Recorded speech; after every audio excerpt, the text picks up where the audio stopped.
మేషరాశి మేషరాశి వారికి ఈ వారం ఏలినాటి శని జరుగుతోంది.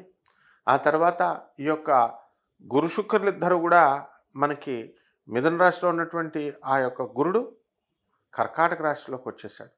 దీని ద్వారా పనులో అనేకమైనటువంటి పెండింగ్లో ఉన్నటువంటి పనులన్నీ కూడా పూర్తయిపోవడం జరుగుతుంది.